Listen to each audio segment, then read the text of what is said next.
So this is just going to be a quick video that's less, hey, look at how radioactive this thing is, and more, look at the craftsmanship on this thing.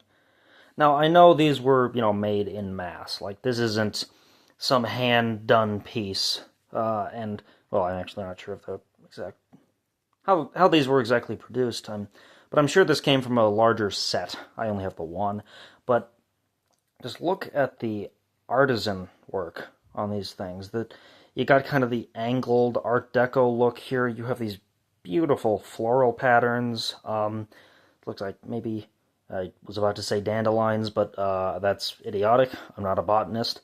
But yeah, just the craftsmanship and the care and design that was put into these things is absolutely wonderful. And had it not been for radioactivity, I'm not sure if I ever actually would have stopped to look at how nice these glasswork was back then. I hadn't been in, until I had gotten my first Geiger counter, I don't think I'd been in an antique store in years because there just wasn't anything in there for me. And when I did go there prior, I certainly was not stopping to look at, depression glass. My interests were mostly like advertising and, like 50s culture, that kind of stuff. I guess diet of too much American Pickers growing up that caused that. But the fact that I was kind of able to go back with a second lens and just appreciate this is, something I'm thankful for, because in a lot of ways, they may have made a dozen of these at a time, but at the same time, this is a piece of art. Somebody sat down at a drafting table to come up with this design, and I know nothing about glassmaking, but even if it was mass-produced, somebody had to think about this, and they produced an incredible piece. Obligatory glow. Yeah, pretty rad. And it's not particularly radioactive. Beeper on, and base.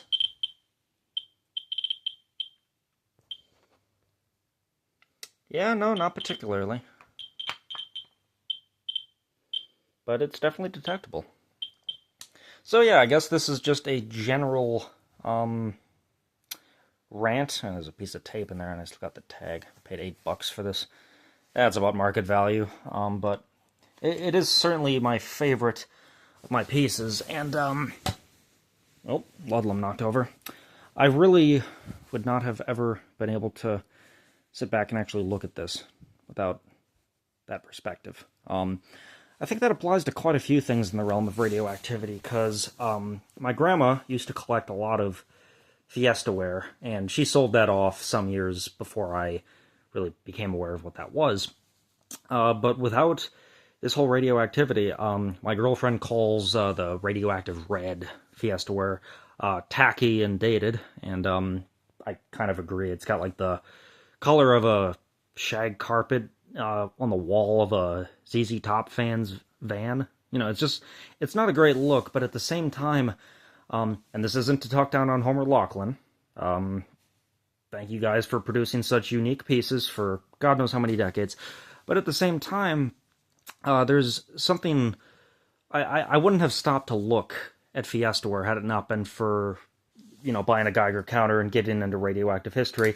And I certainly wouldn't have stopped to look at the classic 1930s radioactive red color. Just that utterly deep, almost irreplaceable look. It just has, gosh, I can't recall what artist it was, but I was watching a Jacob Geller video essay on it, and this person's paintings were very simple, just a lot of straightforward shapes, but the true artistry came from paint. He was, I don't want to say a chemist, but he had that level of methodical foresight. He wanted his colors to be as deep as possible. He didn't want, generic crap. He wasn't about to start using elementary school watercolors to paint his stuff. He spent God knows how many years perfecting his formulas in order to create the tone down to a T of what he wanted. And looking at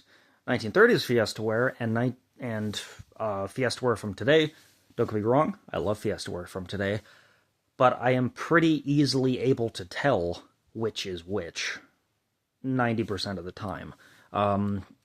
When they used uranium oxide in there, it was it just added a certain deep, very powerful hue that all the modern pieces just don't have. Which, despite me admiring the design, and this is not me advocating for putting radioactive materials back into modern dishware, but it is me saying there's a certain something that can be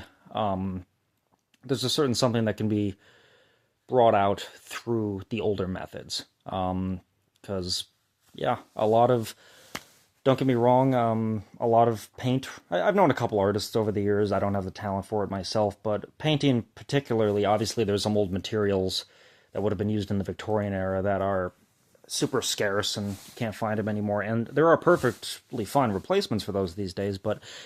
God, I really went off on a tangent here. God, what is...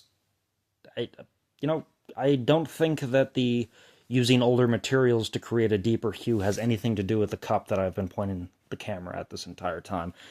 I guess this is just a general rant about art, because you can pretty goddamn easily, convincingly recreate uranium glass without uranium. Not that you would need to. There's plenty of new pieces with it. And this design could have been etched into anything, but I guess I just went off on a tangent of, had it not been for radioactivity, I would not have ever stopped to look at this. It would have just been another piece on a shelf. But now, I'm holding it in my hand, I own it, I love it, I appreciate it. The design is just impeccable. And, yeah. So, I guess that goes to show you, you never know where things are going to take you. 5 years ago, I never would have dreamed that there were radioactive materials available in every antique store. And I sure as hell wouldn't have thought that I would be actively buying them to appreciate how beautiful they are. And boy, I barely even talked about the fluorescence of them this whole time.